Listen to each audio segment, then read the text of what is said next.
Muraho mbahaye ikaze nishimiye kubana namwe nanone muri uruhererekane rw'ibi biganiro aho tuganira n'abana b'Imana batandukanye bakoresha impano zabo mu murimo w'Imana. Uyu munsi nabwo nagiriwe ubundi buntu ko kwakira umuntu udasanzwe, umuririmbyi muri kohani mukunda muri benshi, korali yitwa Ambassadors of Grace Choir. Ngiye guhura rero n'umwe mu baririmbyi bayo, tugiye kuganira kandi ndabarekera kuza gukurikira ikiganiro cyose kikarangira. Mbahaye rero ikaze. Duherereye hano Kimironko muri tente yitwa Makita Tent.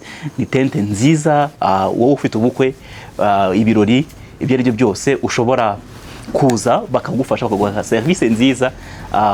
Tubashimiye ko baduhaye umwanya bakaduha aho kuganirira. Makita Tent n'ahantu heza, abahageze barahazi kandi nawe utarahagera nkubwire ko wacikanwe, bazaguha service nziza rwose ndabyizeye. Uyu muntu rero tugiye kwakira, nge naramuhamagaye turaganira, tugirana ikiganiro kandi rwose yemera ko tuganira atangoye, Imana imumugisha. Wayi ikaze rero mu kiganiro. Murakoze cyane. Yego. Reka usuhuze abadukurikiye ariko unabibwire mu by'ukuri Benoni ninde, Benoni ni muntu ki? Yego, reka duheraho. Yego, muraho neza abantu kuri Moriya TV Rwanda. Yego uvuga. Ndabanza kwisegura kuri mwe kuko yavuze ngo agiye kwakira umuntu uremereye. I'm just a simple guy. Okay, fine. Ni umuntu woroheje cyane nyuma y'abandi bose. Ni ngewe uyu nguyu rero. Nitwa Benon Humure Iraguha. Ndi umunyarwanda. Hari ikindi. Ndi umu-Adventiste umunsi wa karindwi. Hari ikindi. Nuko twagutumiye cyangwa se twifuza kuganira nawe nk'umuririmbyi. Oh, alright. Kari kancitse. Ndi umuririmbyi uririmbana n'abandi mu murimo muri Ambassadors of Christ Choir. Ni korali ibarizwa ku rusengero rw'Abadventiste umunsi wa karindwi i Remera. Sinzi nimba ari nacyo gihe ariko nahita mbabwira yuko no mu minsi iza dufite igitaramo. Turimo turatumira inshuti zacu hirya no hino. Wowe undeba hano wakwishimira kubana natwe. Cyane cyane ndi kumva nshaka gutumira urubyiruko. Buriya impamvu ndi buze kwisobanura wenda nyuma, ariko ndi gutumira urubyiruko rw'u Rwanda. Nubwo washaka ukazana na mugenzi wawe mu yandi mahanga nta kibazo, gusa mu gitaramo cyacu dufite muri BK Arena hano hirya i Remera, kizaba ku itariki 30 z'ukwa munani. Banza nkoze introduction. Introduction niyo navuga ko n'abantu bataragura amatike bashobora kuyagura. Ibyo rwose turaza kubabwira uko amatike aboneka. Je nashaka bambaze kuko je namaze kugura izahanje izo ebyiri. Naguze yanjye ngura niya madamu. Oh, that's good. Byiza n'abandi rero mugure, namwe mugura amatike, turababwira uko amatike agurwa, nashaka aze kubipininga hasi. Yego, maze abantu babashe kubona uko bashobora kugura amatike. Rwose ndaza kuza kubikora. Nimbona karaga etiketi, karaga flyer, naza kuza rwose kubishyiraho abantu bakabona uko bashobora kugura amatike. Reka twinjire mu kiganiro. Jewe ndumva mbona umuntu witwa Benon. Indirimbo mwasohoye 2017 mu kwa 12 tariki 17. Iyo ndirimbo urayibuka? Ndayibuka nimba ntari kwibeshya neza ariko ndumva nyibuka. Ni iyihe rupe kuduhuza? Banza ari Yesu. Iyo ndirimbo niyo ya mbere je nakubonyemo. Urumva icyo gihe 2017 haciye imyaka igera ku 8. Benoni wa kiriya gihe na Benoni w'ubu ngubu. Niba Benoni wagereranya ute? Ku bijyanye n'ibirire ari bijyanye n'imirire, career wise, physical appearance yo of course yarahindutse. Nimba nayita look, nimba gusa uko nagaragaraga 2017 siko ngaragara 2026. Yeah. Ni harimo agacenji gatoya. Yeah, So of course nkuko yarabivuze ni indirimbo yanjye ya mbere nakoze muri Ambassadors of Christ Senior, kuko tugira junior tukagira na senior. So ngewe rero naje mvuye muri junior. Yego, burya natangiye umurimo muri Ambassadors of Christ ariko ntangira muri junior. Yego. So okay. Natangiye kuririmba muri Ambassadors 2012 nibwo junior yarije. Uko rero dukoramo umurimo mwiza wari ugoranye ariko nanone mwiza. Nuko nyuma yaho nza kugirirwa amahirwe,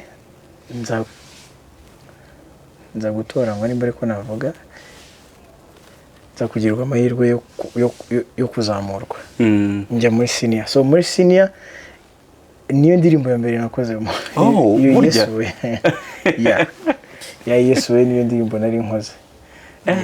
So mukuri navuga ko ari bwo icyo gihe natwe twarabonye icyo twigaga muri kaminuza hafi hano, iriya ndirimbo twayihozagamo kenshi ku buryo hariya twavuga gusenga nko kwisabato. Icyo gihe nayo ntarajya muri korali cyane, tugataha, twava gusenga tugataha tugaplayinga indirimbo. Icyo gihe indirimbo yayo twayiplayinze rwose nk'inshuro, bwiraga tuyiplayinze nk'inshuro zinga nk'icumi ku munsi. Ariko wenda reka tugiye ku ruhande wenda rwa Benoni. Hari abandi bavandimwe ufite nabo bakora umurimo wo kuririmba? Yego, abavandimwe ndabafite. Nageraga mushiki wanjye twarimbanaga muri Ambassadors of Christ, yitwa Claire Humure. Gusa kubera inshingano nyine zigenda zihinduka ntago kibasha kuririmbamo hano, ariko abavukanye tuvukana twese twagize amahirwe yo kuririmba. Twagize amahirwe yo kuririmba, gusa bobo ntago bakunze kubikomeza. Ubu navuga ko ari nkanjye njyenyine usigayeyo, kuko nyine inshingano zigenda ziba nyinshi, bamwe bagenda babireka kubera kubura umwanya. Ubu ni nkanjye navuga ko ari njye njyenyine ubisigayemo. Yego. So Beno, mu by'ukuri mu muryango wanyu hari umuntu mukuraho igitara yo kuririmba? Papa na mama. Papa na mama ni abaririmbyi. Mama nawe ntabwo yakomeje kuririmba. Murabona kurera umuntu nkanjye ntabwo byoroshye. Byamutwaye imbaraga. Bakuru banjye byamutwaye imbaraga. Ariko papa we yaje gukomeza, nubwo naye yaje kugeza igihe akabihagarika kubera inshingano nawe zamubanye nyinshi. Gusa papa ni membre fondateur wa Ambassadors of Christ. Wow. Actually ni nawe muntu wese Ambassadors of Christ ni ryo zina. Hari umupapa njya mbona uvuga ko ashobora kuba yabaye Ambassadors imbere ya chairman w'ubu niwe. Oya, ntabwo papa. Abantu bazaza mu gitaramo bashobora kuzamubona. Mufite amatsiko nanjye nzamubona. Yego, bashobora kuzamubona. Yego. Ambassadors Junior, wenda nubwo utari icyo gihe utari wenda mu baririmbyi ba Ambassadors Senior, ariko mu kwisanga muri Junior niyo ya mbere wari ugiyemo nka Benoni, cyangwa hari ahandi waririmbaga mbere? Nge natangiye kuririmba, nimba nibuka neza, nari mfite nk'imyaka 5-7. Ibintu umuntu yakoze mu myaka 7 twebwe turabasha kubyibuka. Tubasha kubyibuka. So natangiye kuririmba mu myaka yanjye nk'irindwi. Ubu ndashaje. Urumva ko ndashaje. Now narimbaga muri korali y'ahantu hitwa Rwimbogo. Rwimbogo hano Kanombe. Hano Kanombe. Bwa ni naho mu rugo. Niho naririmbye bwa mbere, niho nagiye kuri stage. Muri korali y'abana yitwaga The Lamb of God. The Lamb of God ngira ngo n'ubu ndayibona. Lamb of God no birahari, ariko icyo gihe none twitwara abana. Ubu abarimo iki gihe benshi muri bo bari taravuka icyo gihe. Really? Yes. Bari bataravuka icyo gihe. ariko uyu munsi nabo bamaze gukura. So nyivamo ntabwo nayivuyemo, nabwo nabaye promoted, njyanwa mu yindi korali yitwa Agano y'Imusanze. Oya ya burya Agano ngiye naririmbyemo yari yirwa imboga aho ngaho still. Nayo korali nziza icyo gihe, usibye ko wenda bo batagize amahirwe yo gukora ama audio n'ama video, birangira n'ubundi bitagenze neza, abantu bari barimo benshi, nabo bakuru banjye nkubwiraga inshingano zigenda ziyongera, uwo mushiki wanjye nkubwira yise ajya muri ambassadors, urumva byabaye akavuyo. So nongera nsubiraho narindi, nsubira muri Lamb of God. Now nihutishije story, muri 2012 ntabwo nibuka ukwezi neza n'amatariki, mbere yaho gatoya muri 2011 urabizi ko korali yagize impanuka. Ambassadors of Christ. Twagize ibyago, ndetse ibyo byago tuza kutuburamo n'abantu batatu bagwa muri iyo mpanuka. Ntabwo ari impanuka yoroshye, ndetse n'abandi barakomereka. So umuyobozi wa Ambassadors of Christ nyuma aza gutekereza nimba hari icyakorwa, kuko urabona iyo umuntu amaze kusa nk'ugerwaho n'ibyago tangira agira imitima myinshi. So bagize igitekerezo cyiza cyo kuvuga bati mbese abana bakomoka ku bamambure bo muri Ambassadors of Christ ntibaza tukabatoza none bakitwa junior yacu. Nuko twahamagawe, duhamagarwa dutyo, barampamagara baragushaka, nibaza n'ikintu banshakira biranyura, ndibaza se umuntu mpamagaye hanshaka guteze. Turagenda baratubwira bati nta kindi gituma tubahamagara ahangaha, twari abana bakeya, twatangiye turi bakeya ariko kandi bake beza nimba ariko navuga, kuko dushima Imana ko nubwo twari bake dukoresheje umurimo. Ntibyari byoroshye rero. Kubera iki bitari byoroshye? Ibyo ngiye kubwira. Urabona ko nakubwiye ko baduhamagaye. Mu kuduhamagaye twe dufite aho tuvuye. Aho tuvuye hari amaze gukomera. Rwimbogo. Ubwo ndavuga Lamb of God. Yari maze gukomera. Abantu bayikunda kubi. Now bisa nkaho abana bari muri Lamb of God, abenshi bari abana b'abambure bo muri Ambassadors of Christ.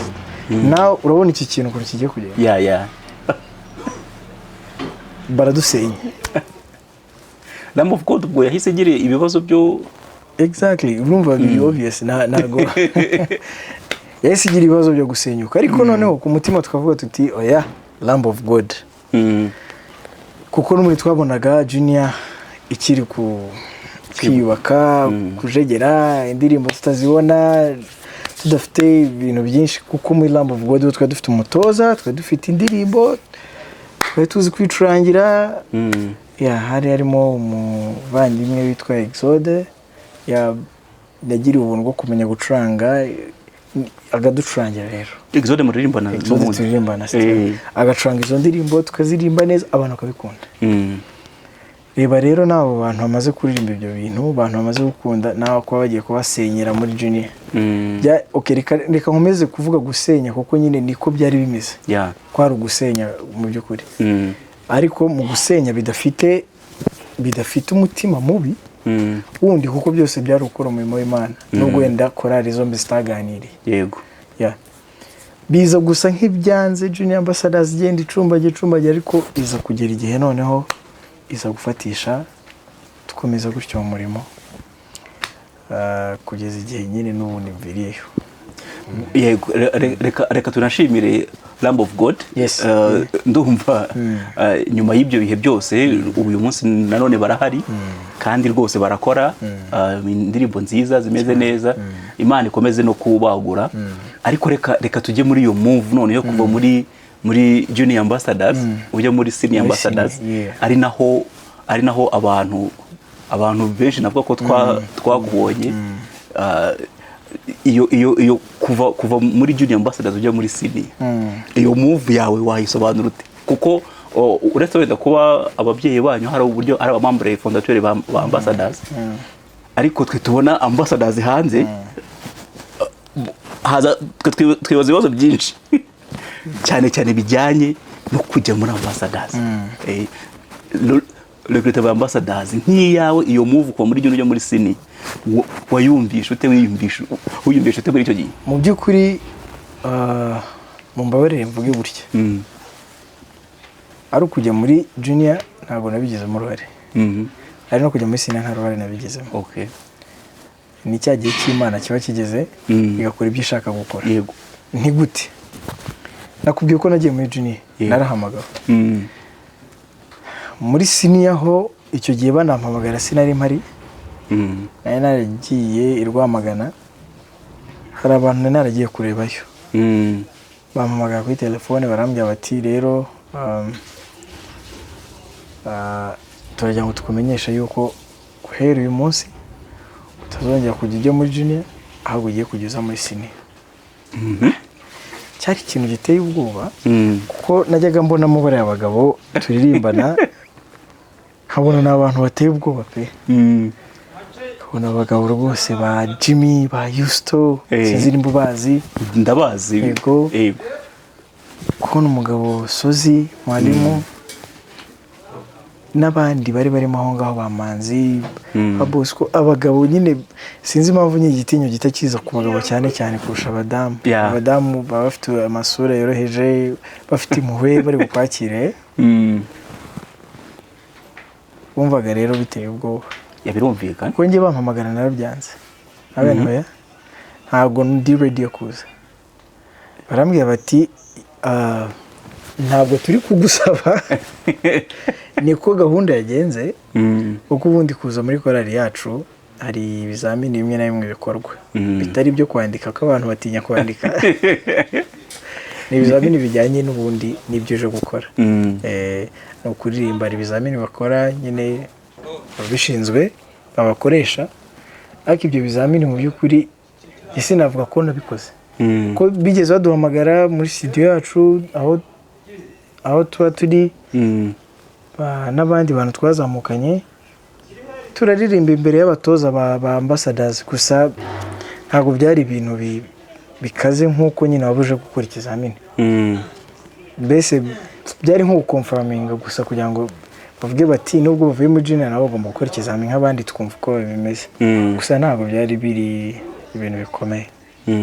Naho nuko twagiye muri Senior barampamagara, ubwo buranyica kuko umunsi wa mbere njya kurepeta nabonye abantu banyitegereza bavuga umwana mushyashya bavuye muri Junior ni mumwakire, barakwakira of course. Ntabwo byoroshye. Ubwo bakomeje kukugira uwo munsi? Ntabwo nakomeje kugira ubwoba guhera uwo munsi kugeza tugiye no gukora iyo ndirimbo Yesu. Mfite ubwoba. Bwari bwarashize. Buriya iriya ndirimbo ni nziza, abantu bayirebe bayikunde, ifite amagambo aremereye, ariko urabona kwa kundi uburi a bit nervous. Uvuga uti hari igihe ngubu ndahera hehe. Muri Junior nisanzwe nkora indirimbo, nisanzwe ndirimba, ntabwo byari ibintu bintunguye kuba nangiye kuririmba. Ariko bwari bwa mbere ngiye gufata mikoro muri Ambassadors of Christ, noneho uhagaze imbere y'abantu. Nari mfite isoni nyinshi. Birumvikana. N'ubu rero ntabwo zirashira. Ntabwo zirashira, ariko ubwoba bwo bumaze kugenda busa nk'ubugabanukamo gake. So baba papa watinyaga murahuye ubisanzemo, hari nka first impression ukigera mu bantu wari wimenyereye maybe abo muri mu kigero kimwe cyangwa se wenda ushobora kurutaho gato cyangwa bakurutaho kantu gato n'ugeze mu bantu bakuru cyagihunga iriya rero gute uwo munsi? Yabaye challenge. Kuki yabaye challenge? Nk'uko bikomojeho nari mvuye kubo tungana, nari mvuye kubonduta, nari mvuye kubona bwiraga nkabwira nica hano kuko nari umutoza. Nawe ngiye kugenda noneho bagiye kumbwira ngo ca hano. Ariko si ikibazo cyo gucaho, ahubwo ni bakuru ufata imico yawe excuse me, ufata imico yawe nk'umwana muto noneho ugiye kuyikompara n'iy'abantu bakuru I know. kandi ugomba kubabamo. Eh. Yari challenge ni ukwiga bushyashya kugira ngo noneho ujye ubasha kubana n'abo bantu ntube ikibazo muri bo. Ntabwo byari byoroshye mu by'ukuri, ntabwo byari byoroshye. Ni ugukopera imico, ugakopera uko bakora, ugakopera uko bavuga, sibyo, kugira ngo ubane n'abantu burya muhuze. Ibyo byose bikopera, umenya uko uyu muntu ateye, ukamenya uko avuga, ukamenya uko akora, ukagerageza kugenda relating ibyo bintu. Kuva navuga ko wenda ntarakomeza imbere cyane, duhereye muri bwa buto bwa Benon, uretse wenda kuba umubyeyi wawe afitanye isano na ambassadors ya bugufi, ariko in reality ni iki kintu cyagupushinze gukunda kuririmba izi ndirimbo zihimbaza Imana cyane? Nta kintu na kimwe cyampushinze, kuko urabona aho umuntu akurira, environment akuriramo niyo wisangamo. Buriya sinzi nimba nayo bisobanura gutya. Umwana ukuriye ahantu ku ruzi baroba, usanga abenshi baba baroba, baba babizi. Rero njye navutse unzi ubwenge, menya ubwenge, nisanze mu rusengero. Na iwacu abakuru banjye baririmba, ukagendera muri ibyo. Ntabwo navuga ngo ni ibintu nahisemo, mvuge ngo wenda nahisemo kuza kuririmba. Cyakoze cyo maze gukura, gezeho mu wa kabiri secondaire, ndabyibuka abantu bazi ikintu cyitwa kabiri secondaire baraza kuza kumbwira. Mu wa kabiri secondaire sinzi ikintu kibamo. Senior 2, senior 5. Okay, wenda nujya gutya kuri senior 2 na senior 5 abantu baravuga ngo wenda irakomera, ariko nge ndavuga noneho mu mico. Urumva, okay, nkanjye wize muri internet, nanjye hari uko mbizi. So ni ya myaka nyine umuntu muri senior 2 nari maze kumenyera ikigo, of course aho nigaga. So imico itangiye guhinduka. Niho hantu nashatse kuva mu bintu byitwa kuririmba, kuko cyane naho nigaga nta bantu bamwe bari bazi ko ndirimba, nta n'umuntu wari ubizi ko nshobora kuririmba. So nashatse kujya mu bintu byo kubyina, dance moderne. Sinabishatse, ahubwo nabikoze. Ndabikora, numva nyine ibintu byo kuririmba ntabwo nkibishaka. Ariko wataha ugasanga uri forced kujyayo, kuko noneho ababyeyi bari noneho ntabwo byari ibintu wakoraga wowe ku bwawe, barakubwira ati genda mu byo kuririmba, barabashaka kuri English. Okay, ukagenda ukabona nyine abana wasize baracyari butoya, kumva ishayi kubana nabo. Ariko ndashima Imana ko yakomeje kumfata, kuko sinjye ubwanjye, ntacyo ndusha abavandimwe, twavutse kimwe, dufite amaraso amwe, duhumeka kimwe. Kuba wenda bafite imico abantu bita mibi, njyewe nkaba mfite wenda indi mico abantu bita ko ari myiza, ntacyo twatanze pe. Kuri mu buntu bw'Imana niko yashatse ko ngenda. Buriya n'uriya nawe niko Imana yashatse ko agenda. Yego, gusa nabo ntimukabacira urubanza. Oya, ntabwo twabacira urubanza, ahubwo igihari nuko abo nabo bari muri ibyo bindi, hari igihe usanga ari amahitamo yabo, kubera ko wenda ari niyo environment bisanzemo. Wenda banabonye support y'ababyeyi bakavuga ati mugende mukore ibyo mushaka, ariko buriya rimwe na rimwe umubyeyi hari igihe areba akavuga ati icyo nifuza nakwifuza ko wakagiye gutya, good enough ko nawe wumva. Nta mubyeyi n'umwe uko byagenda uko ariko kose wakwifuriza umwana we kubaho nabi. Oya, ntawe. Kandi ababyeyi mboneho n'umwanya wo kubashimira, nawe ndabona umubyeyi. Mfite abahungu babiri. Imana ibaha umugisha rero. Imana ibaha umugisha, kuko kurera si ibintu byoroshye. Impamvu mbivuga nuko ngenda mbibona uko ngenda nkura, ndabona ko ababyeyi bacu bavunitse, kugira ngo umuntu agerageze kuguha umurongo, wemere gutora uwo murongo. Ntibyoroshye. Ababyeyi b'Abanyafurika bo barera burya bizi kakamambiri kakari hafi. Ariko icyo navugaga, Imana ibaha umugisha ababyeyi. Turabashimiye imbaraga zanyu, Imana izihe umugisha.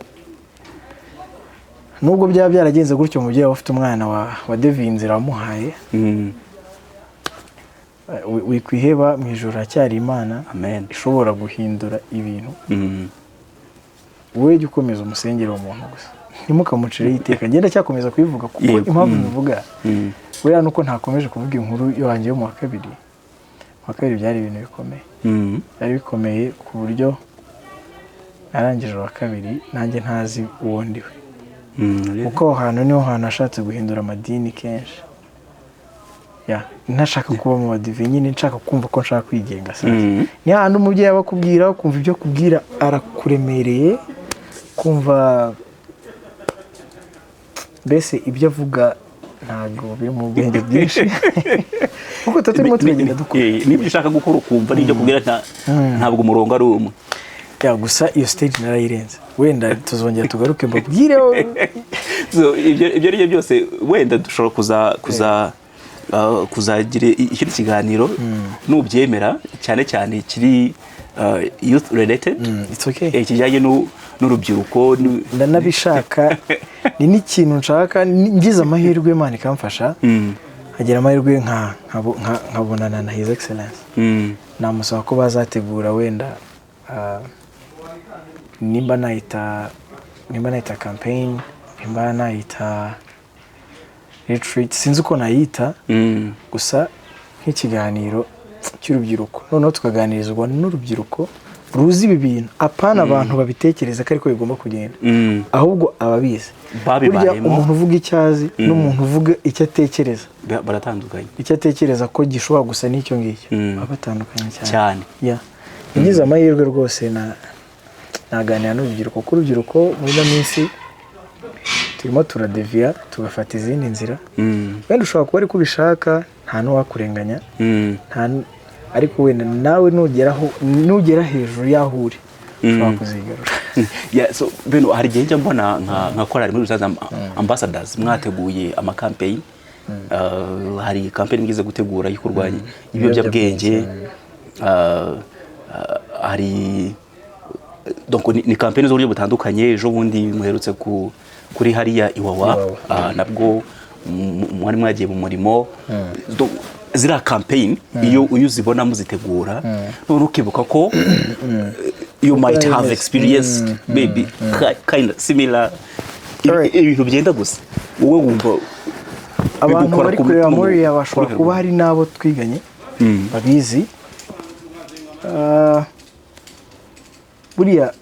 Buriya abantu mu ambassadors batekereje kino kintu cyo gukora campaign yo kurwanya ibiyobyabwenge.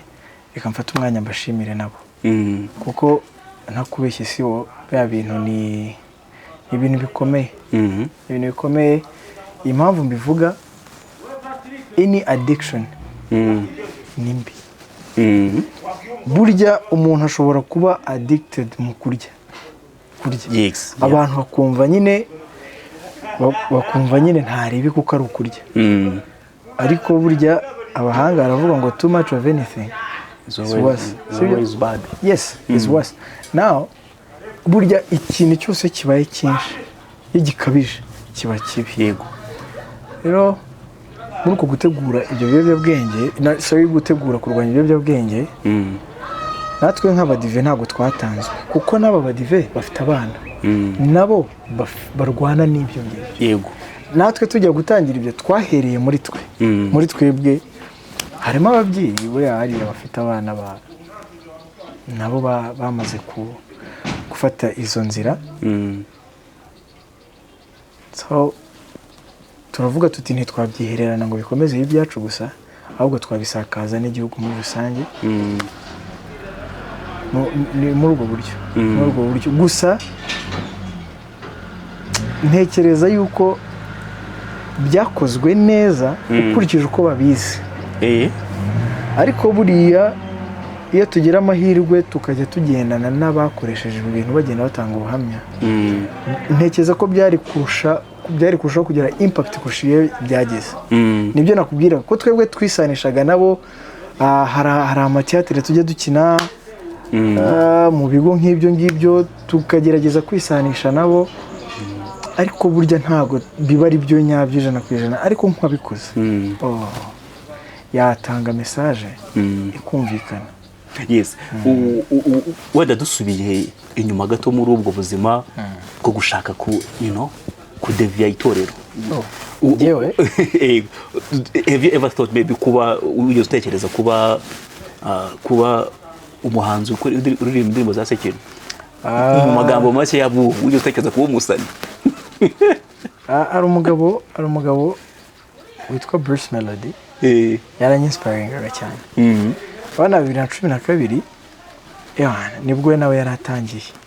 Yego. Agira ijwi ryiza bitaho. Rero kumva aririmba kuri navuze ati uyu mutipe ibyo byose ntago nashaka kuririmba. Why not ntashobora kugerageza. Nkajya ngerageza kuririmba indirimbo ze. Nkanazirimba nimba nuko tarahari. Ariko naye yari kwimenya ko nazirimbaga neza kumurusha. Kandi arize. Hari umunyamakuru ntago nibuka gusa yakoraga ku Isango Star.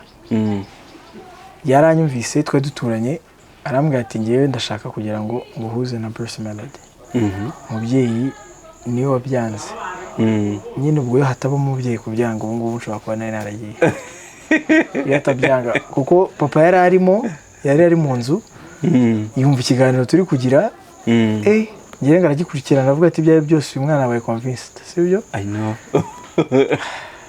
Nuko interview rero avuga ati ntago agenda, hari gahunda zindi zihari ugomba kujyamo, ntabwo agenda. So umunyamakuru agiye bihindura isura arambwira ati nzibeshye. Wumvishe umeze ute?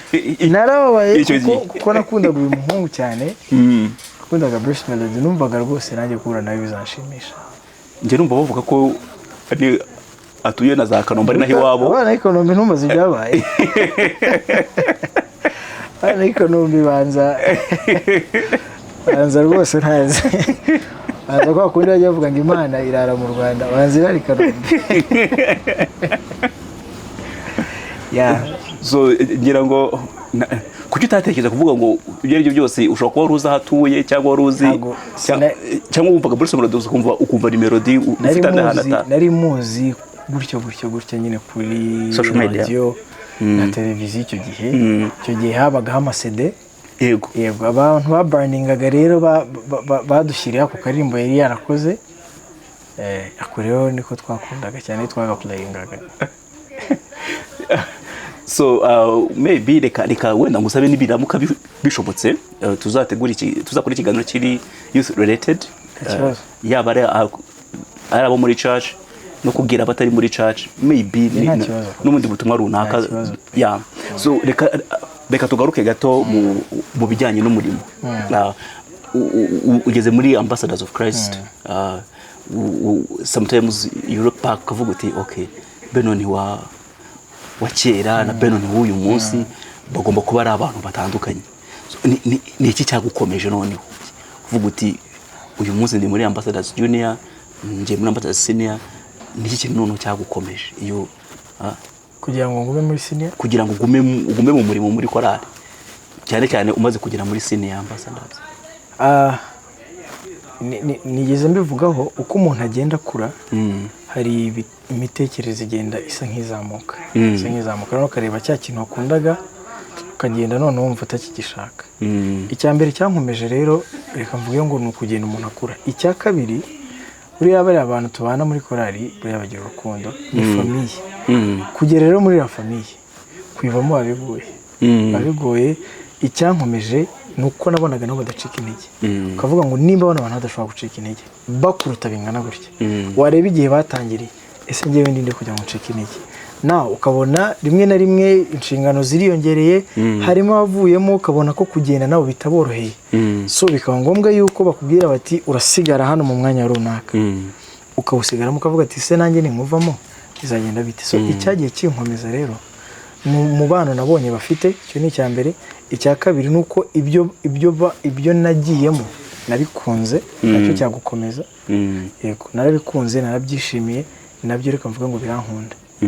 Yego birankunda, turakundana njye nabyo. So nuko navuga ngo nakomeye. Ikindi nakubaza kijyanye n'ubundi muri uwo murongo mu ndirimbo nyinshi Ambassadors Christ Fit, nzi ko abantu wenda badukurikira hari indirimbo nyinshi za Ambassadors abantu bakunda pe, kandi reka nanjye ne kwikuramo nanjye nkunda indirimbo za Ambassadors ndazumva kenshi several times. Ni iyihe ndirimbo mugira muri Ambassadors uvuga uti iyo turirimbye indirimbo cyangwa niyo nyumvise indirimbo numva hari story yindi ikreya muri je buri munsi? Kugezana n'isaha indirimbo za Ambassadors yego ni nyinshi kandi ni nziza, ariko kugezana n'isaha Imana ihe umugisha mu wari musozi, indirimbo yitwa ngo nzazana iki.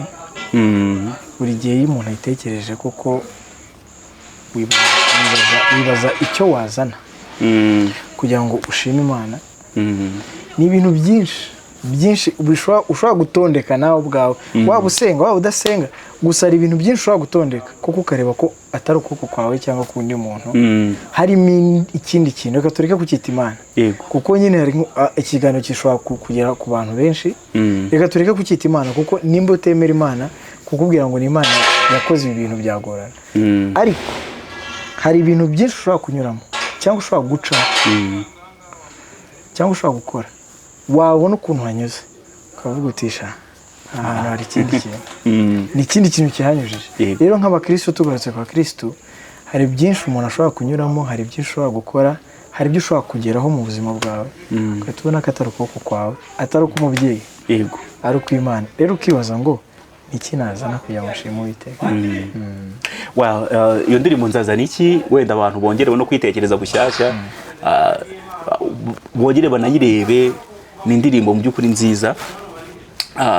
Twabonye Benoni w'ubu ngubu guhera nka 2021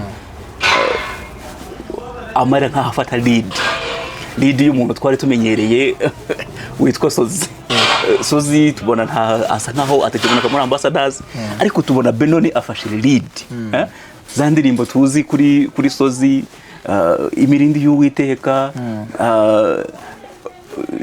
mureke mushime, mureke mushime, izina riragiye se, ariko tubona ufashe lead ya Sozi. Donc iyo gap kabisa urayifeeling like wumvise ko byagufasha imbaraga zingana iki kugira ngo ufitinge mu rukweto rw'uriya mugabo?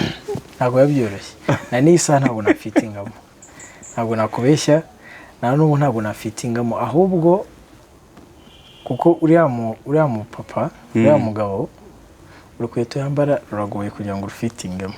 Yego, ubwo essence murimo murayumva. Ntabwo ndi kuvuga size y'inkweto bisanzwe, kugira ngo ntere ikirenge muke hamwarimu ntabwo byoroshye. Ku kijyanye no kuririmba ni kwa kundi nyine, reka mbitangire gutya. Ndabyibuka twari tugiye kujya muri prayer breakfast muri amasengesho y'igihugu. Yego. So now umwarimu abantu ntago bamuhana mu gihugu, aba hanze, aba muri Uganda. Noneho witwa Jimmy arambwira ati rero mu ndirimbo ziri kuri list hariho indirimbo yitwa ngo sinzajyayo.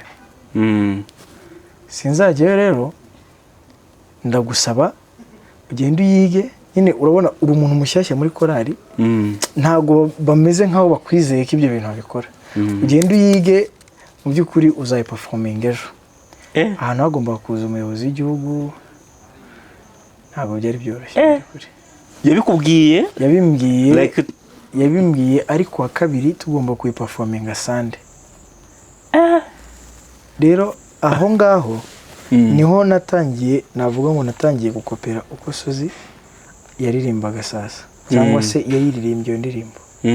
Nkayishyira ku gutwi, nkayumva, nkayitega ugutwi neza, nkumva ibintu yagiye akora nkavuga nti ibi bintu ntabwo nayibasha. Mukuru rusanzwe yizi aho, ariko none watangiye kumva bushyashya. Nari nsanzwe nyizi. Ni nka kwa kundi umuntu ashobora kukubwira ko uri buze gukora presentation wenda mu kazi, hari buze abayobozi runaka, abayobozi wenda bakomeye, warangiza ukagira ubwoba, kumva nyine ntabwo uri ready kuba wakora icyo kintu. Nibyo rero byambayeho, numvise ntari ready yo kuba nshobora gukora iki kintu. Numva biranze, Jimmy ndamuhakanira ndamuhamagara ndamwana Jimmy arabizi ntabwo nayibasha aramwita no ndabizi wabibasha ati oya ati nta wundi muntu ari none bizaririmbwa nande hano uzabiririmba ati oya ntabwo nzabiririmba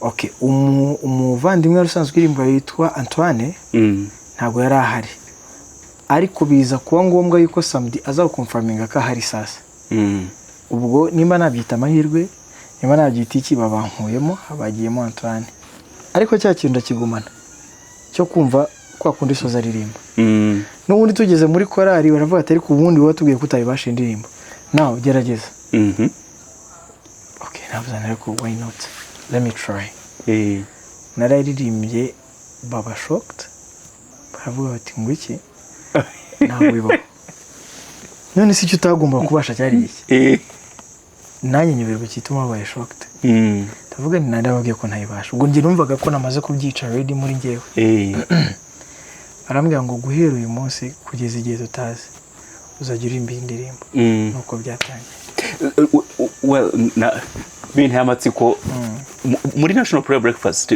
n'ubundi byarangiye ari wowe byarangiye Antoine ari wowe wagiye kuririmba kuko njye nagize ubwoba ndavuga ntimabizi nagira ngo unashaka kuza gutaha ngo nze gusubira kuri YouTube ndebe uko byari bimeze ariko wenda reka tugaruke kuri Mwari Musozi iyabona adahari ariko akabona n'ubundi za ndirimbo yagize mu ruhare yateraga uyu munsi hari umusore utera izo ndirimbo kandi akazitera neza mu buryo buryoheye amatwi mu ijwi ryiza by the way appreciate ijwi ryenda rikunda ndabashimiye ebana hejuru cyane sozi akubwira iki reka nce uyu mugani gutya nanone ndakomeza gushimira ababyeyi ariko hari umugani wajya baca mu Kinyarwanda uvuga ngo kwibyara bitera ababyeyi bitera ineza sozi yabona umwana yareze kuko ngiye rwose soza nzindi uruhinda yabonye umwana yareze rero akabona uyu munsi ashobora gukora ibyo ari gukora akumva aratuje ntekereza ko ari aho umugani uganisha kwibyara bitera ineza mu by'ukuri nawe iyo umubajije nta kindi avuga ashimira Imana kuko nyine ubura ikintu uvuga muri ibi bintu ubura icyo uvuga iyo ubonye umuntu ushobora gukora ibintu nk'ibyo wakoraga ukumva uratuje noneho kumva aho uri nta cyuho kinini kigihari kuko n'ubundi bya bindi wakoraga hari ushobora kubikora kandi abantu nabo bakabikunda nk'uko wabikoraga yego rero nicyo ngicyo nasubiza kwibyara bitera ineza biramunezeza nyine of course so birumvikana reka wenda tugaruke gatoya muri Ambassadors uyu munsi muri gutegura igitaramo cy'imyaka 30 Ambassadors of Christ maze reka mvuge ko nkawe wenda nk'umuririmbyi sinzi niba uba muri komite kuburyo nabikubaza nk'umuntu wo muri komite ya Ambassadors ariko reka mbikubaze nk'umuririmbyi ni igitaramo giye ku bwanjye navuga ngo mfite ndabe expecting aho nyine ibintu bidasanzwe kuko navuga ko nta gitaramo cya Ambassadors giheruka ntitabiri nta n'igiheruka rero ngiye mfite expectations ziri hejuru hasha kuba hari n'abandi bantu bameze nkanjye mwebwe expectations zanyu nizi expectations zacu ntabwo zitandukanye n'izanyu natwe burya nubwo turi kugitegura ariko natwe turi expecting kubona results nziza sinzi nimba wenda hari umuntu wari reka tuvuge nko mu banyeshuri uzi kuri gutegura isomo bashyizemo imbaraga zawe zose ngo expecting kubona zero oya ntabwo sibyo yego natwe rero nuko nguko mu myiteguro myinshi dufite bigoranye kuko muri no minsi rwose byo ntibyoroshye natwe turi expecting nyine gukora ibintu byiza turi expecting yuko abantu bazongera akabona Ambassadors bari bazi kera abatangiranye nayo kera turashaka kugira ngo babone ya moment ya kera noneho uko generations zagiye zikurikirana n'abantu nyine uko bagiye bagenda bamenya Ambassadors kugeza uyu munsi turifuza ko iyo shusho izavayo kandi kubw'Imana rwose izadufasha bizakorwa natwe turi expecting ikintu kirenze tutabona uko dusobanura reka turekera abantu kuzitabira iki gitaramo ndabinginze rwose ni ikintu kizaba rimwe muri uyu mwaka kandi Ambassadors of Christ yari imaze igihe kirekire ndategura igitaramo rero muze murebe ibyo twari tumaze iminsi duteka muze dusangire nabyo namwe dusangire namwe ibyo tumaze iminsi dutegura ngira ngo igitaramo mwaherukaga n'ikimwe mwakoreye muri Talent muri Kankigali muri gukusanya inkunga y'urusengero. Mu by'ukuri njye cyo nakwita igitaramo cya Ambassadors. Igitaramo twakoze 2019 icyo duheruka. 2019 cyabereye i Gikondo. Cyabereye kuri Serena I think, yeah Serena possibly, yeah. Icyo duheruka cya Ambassadors nkuko n'iki ngiki. Icyo gihe bafashijwe n'intwari za Kristo. Yeah, I guess, so iki ngiki nicyo navuga ngo kindi gitaramo cya Ambassadors of Christ kuko kiriye cyo cyari cy'itorero twagombaga gukusanya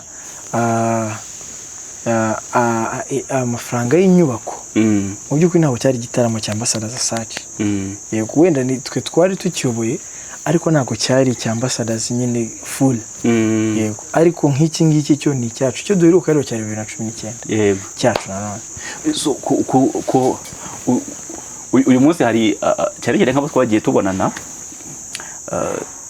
hari ubwo twaza ngwena nkabaza bisanzwe tu ziku uzajya mu gitaramo wenda nzajyayo hari umuntu wambwiye ati igihe rwose ko bataratubwira n'abakore bazafatanya kuko nanjye nibuka ko nta hantu ndabibona so iyo sinzi nimba abantu surprise cyangwa bazaza mu gitaramo kweri korali twafatanyije nayo ariko nanjye nshobora kumubaza ikibazo niramuka tutagize dufatanye nayo ntabwo uzaza same question so now kugeza ubu natwe ntabwo twamenya ngo ni iyihe ariko ibayita nahari nge mbona icyakunezeza ari uko waza yego ukinjoyinga indirimbo za Ambassadors kubera yuko ni henshi tujya tugataha abantu batabishaka mu myaka 30 urugendo rurerure indirimbo nyinshi zakunzwe ni nyinshi so cyane rero turifuza gufata umwanya uhagije twarimbira abantu sinzi kuko nanjye singite ndi muri komite ngo menye ngo hari korali batumiye nanjye ndi umugenerwa bikorwa gusa kugeza isaha sindamenya korali tuzafatanya nayo ngo ni iyihe ibaye hari nayo twayitangaza kuko nta kidasanzwe kibirimo so beno wenda dusa nkaho tujya mu gusoza kugira ngo wenda dusoze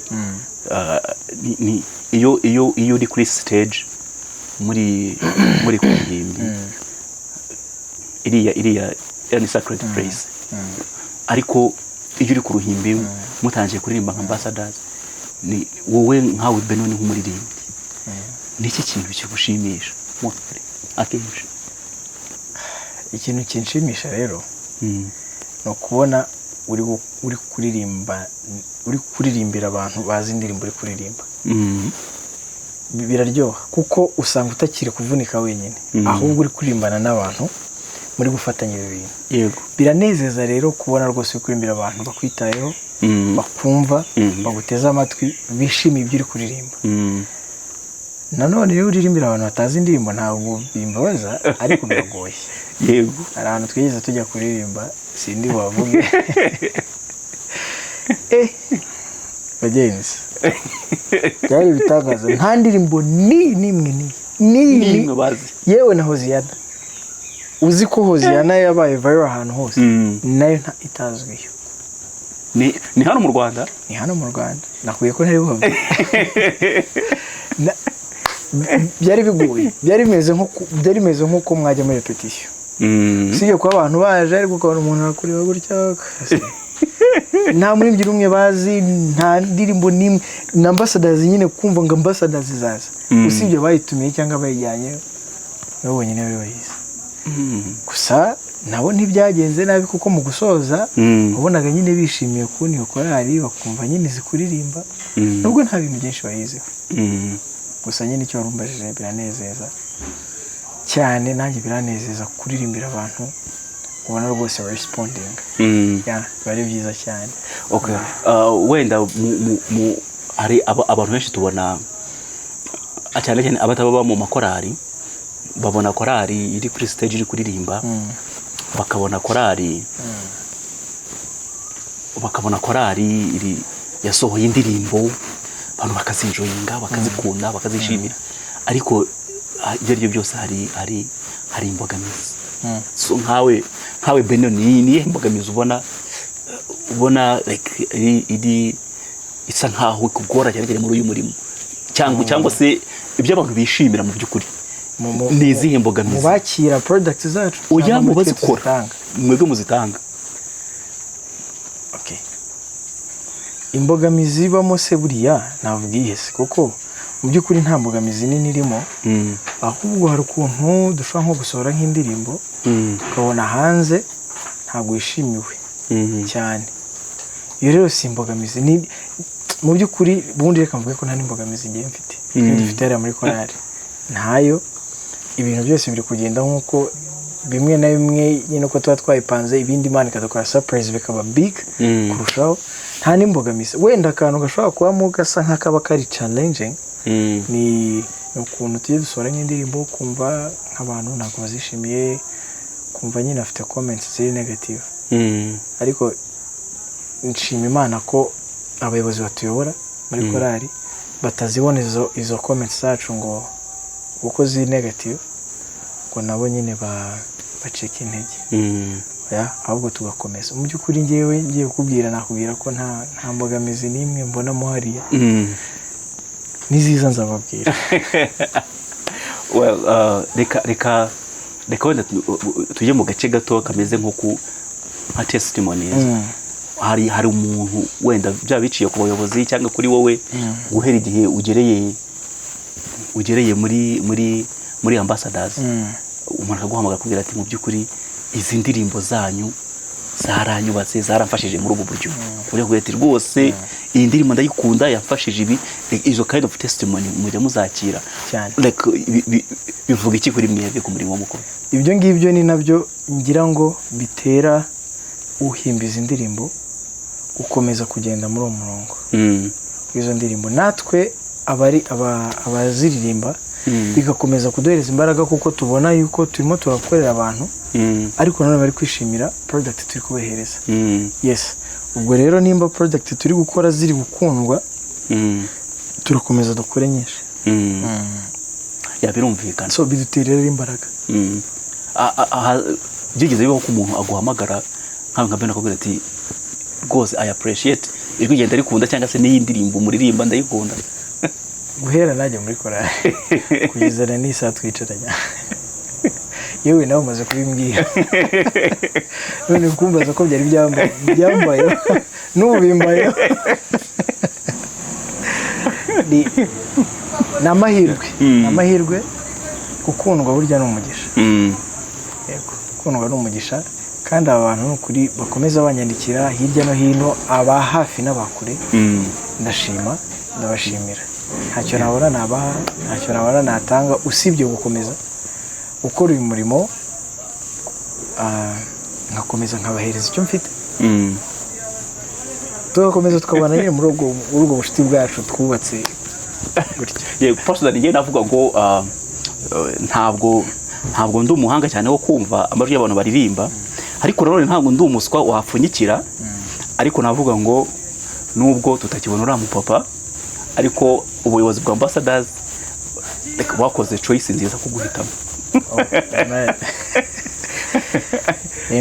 So bakoze choice nziza rwose. Ntabwo giye ku bwanjye nidekara nk'umukozi wa ambassadors, ntabwo nigeze mvuga ngo okay ubwo uyu muntu agiye none se uyu nguyu we. Ariko rwose navuga ngo perfect match, ibintu biba biryoshye, biba bimeze neza. So reka wenda tugane ku musozo, nkubaza tubazo dusanzwe turi personal.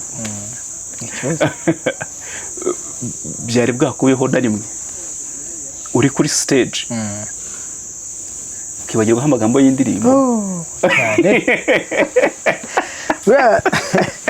Rero mwabantu wenda mpere kuri cya wari uvuze cyo gushima. Mu by'ukuri sinjye nkanjye, sinjyewe wavuga ngo ukora biriya.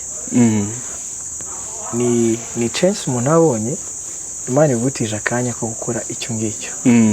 Rero iyo umuntu agiye kukiratana uba utazi ibyo urimo kuko Imana yitegetse kavuga ati noneho ubu wahagarikira ahangaha birahagarara cyane. rero aka gahe munshima gutya nanjye mbishimira Imana kuko sinjye. Amen. Naho icyo ngicyo cyo kuvuga ngo kwibagirwa indirimbo, usibye no kwibagirwa indirimbo hari n'igihe nakihuta yumva ukaririmba kuri ki yawe bikagitanga. Narazibagiwe cyane, narazibagiwe nkajya nceceka nkareba abaririmbye turirimba bibaho. Si njyenyine n'abandi bibaho. So ugiye kwiratinga wowe nka Benoni, iyo mwize indirimbo nshyashya cyane cyane yaba ari indirimbo y'ikinyarwanda cyangwa ari indi iri mu rundi rurimi, yaba ikigande, ikigande urakizi? Okay. So nkawe ugenda mu gufata kuri rate yo gufata indirimbo wakwiha nk'amanota angahe ku 10? Ku 10 nshobora kwiha nk'amanota nk'icyenda n'igice cyangwa se 9. Oh wow. Ntabwo indirimbo zijya zingora kuzifata nk'ubu ngubu rwose nka systeme ya education mu Rwanda bayishyize mu ndirimbo my dear. Hari abantu benshi bajya batsinda mu kumirwa kubera ko bafata indirimbo vuba. Si njye nyine, hari abantu nyine bateye gutya muri natire yabo kabisa, bafata indirimbo vuba. Aho nanjye umuntu maraza mu mbere mu gihugu. Rero si ngombwa ngo abe ari abantu bazi Imana cyangwa batayizi. Hari abantu nyine muri natire yabo ikintu cyitwa gufata indirimbo cyo ari vuba. Rero nanjye ndi mu mubare wabo ngabo bafata indirimbo vuba rwose.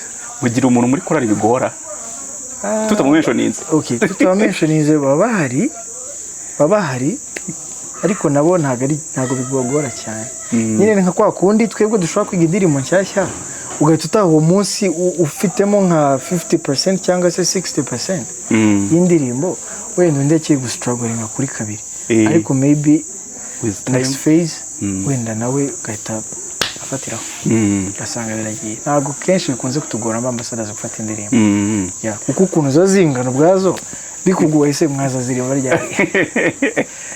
Ntago bitugora cyane. So ndamutse ngiriwe nk'amahirwe cyangwa se ugasura umuntu mu rugo, ukansura mu rugo, Benoni kuri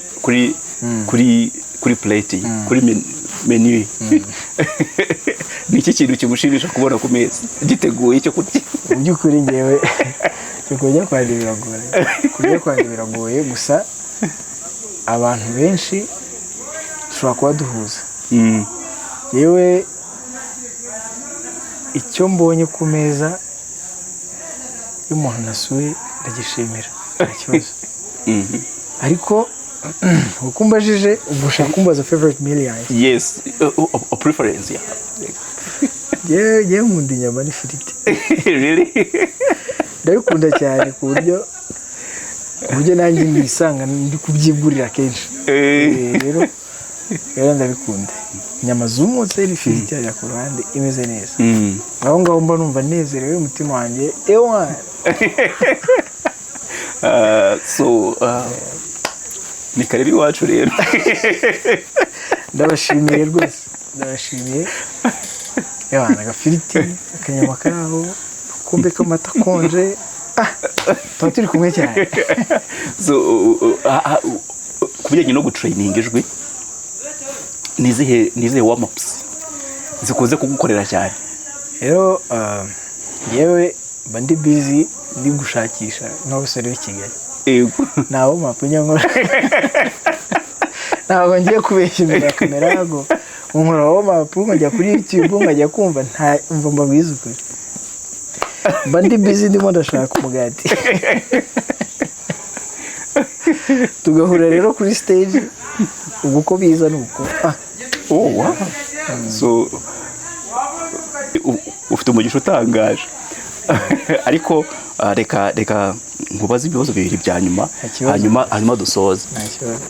Ikibazo cya ngiye kukubaza kira ku muntu ushaka kujya muri korali iyo ariyo yose, apana na ambassadors, umushaka kujya muri korali y'abadive z'umunsi wa karindwi, ni iki kintu wamubwira?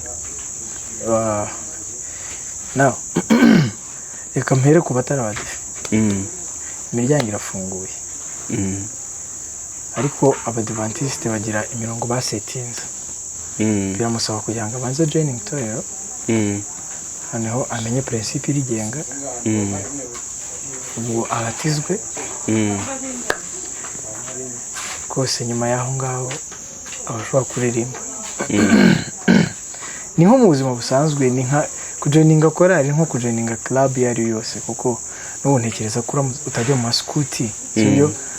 Wenda bashobora kuba badafite itorero bagenderaho, ariko nanone bafite imirongo ngenderwaho. Rero twebwe imirongo tugenderaho mu badive, kugira ngo ujoininge korali, one, birasaba ko ugomba kuba umudive. Yego. Icyo cyo nicyo cyonyine kibanze, no ubwo urumva kugira ngo umudive of course wabatijwe. Ibindi byose byo ni ibintu bagenda sinavuga ngo iki, wagenda wisangamo gake gake. Gusa icyo nicyo cyonyine kugira ngo ubone uko wajya muri korali iyo ari yose mu badive. Yego. So ikibazo cya nyuma tugiye gusorezaho, uko bimeze, uracyari umusore, ntago urashaka, ariko ibyo byose ufite icyo ubitekerezaho, ariko sinjye kukubaza ariko nk'umuntu wakuriye mu muryango, ufite ababyeyi, ufite abavandimwe, ni iki kintu utekereza ku muryango? Umuryango ni ikintu cyiza. Yewe mbifata mu rwego wenda tuvuge rwa gisirikare, no kuva ku rank imwe ujya ku yindi. So naho umuryango ni ikintu cyo kubahwa, ni ikintu kigari, ni hahandi umuntu aba ahinduye status. Nanjye ndanabishaka. Ndashaka kugira umuryango, hazashya niba mfite umuryango. Umuryango ni ikintu cyiza. Burya Imana itegura ibintu idahubutse, ibitegura izi impamvu. Yego. Umuntu ufite umuryango burya niyo avuze ngo aratashye biranumvikana cyane, ariko nkanya ushobora kubwira umuntu ati ndatashye, akavuga ati ugiye nyine. Ni amahirwe ku bantu bafite umuryango, mujye musengera imiryango yanyu. Burya gusenga abantu nubwo tutabivugaho rumwe, gusa bifite uruhande ngewe mvuga ruzima cyane kandi ruremereye. Gusenga ni byiza, imiryango nyine mujye muyisengera, kandi Imana igiye imigisha. Amen. Rero kugira umuryango ni byiza, nk'abahungu kugira umuryango ntako bisa. Kubona umuntu ugiye guhindura amateka yawe, umunsi ukitwa papa runaka, n'uwo muntu nakitwa mu runaka, nawe umuryango ukaba urabaye kubera umugisha mubonye w'umwana utumye mwitwa baba runaka. Rero mbona ari ikintu cyiza cyane. Yego. Nawe nifuza gukora umuryango, ndabyifuza rwose.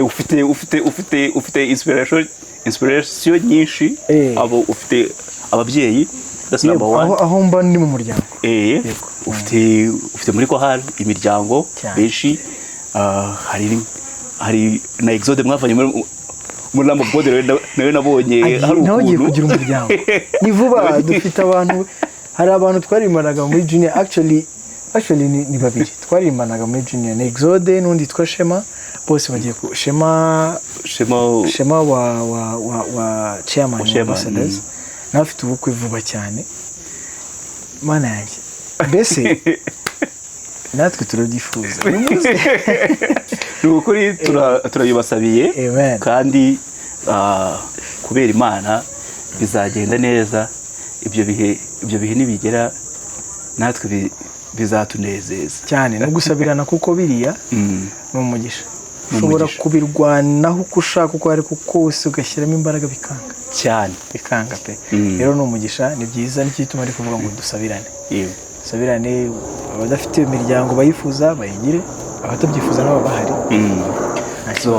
Urakoze cyane. Ndabashimiye cyane. Ndagushimiye, nishimiye kubana nawe. Imana iguhe umugisha. Amen. Thank you. Murakoze rero, twongera twibutsa ko mugomba kuza mu gitaramo. bazaze mu gitaramo cyacu twifatanye. Hazaba harimo indirimbo nziza izijyanye n'imyaka, nimvuga imyaka ubwo harimo iz'abakuru, harimo iz'abato, mbese korali abo bantu bose yabumbiye hamwe, bose bazabasha kwishima. Ni ku itariki 30 z'Ukwa-8 uyu mwaka muri BK Arena. Neza muraza kuza gusanga uko mwagura amatike hasi aho ngaho. Urakoze cyane. Urakoze cyane Benon. Murakoze nawe. Asante. Mwakoze rero kubana natwe, tubashimiye ko mwakurikiye ikiganiro. Tubararikiye ibiganiro by'ubutaha. Nsoza ndeka nanjye bararikire kuzitabira igitaramo cya Ambassadors of Christ Choir tariki 30 z'ukwezi kwa 8 muri BK Arena. Reka rero tuzahurireyo dufatanye nabo guhimbaza Imana kuri uriya munsi. Ndabashimiye. Ibiganiro byacu rero nakagaruka naho ubutaha mu biganiro bizakurikira, muzakomeze kubana natwe. Mukore subscribe, musharinga abantu, muduhe ibitekerezo byanyu hano muri comment. Ariko hariho na nimero ushaka ko tugirana ikiganiro, waduhamagara tukaganira. Imana ibaha umugisha. Ciao out of camera.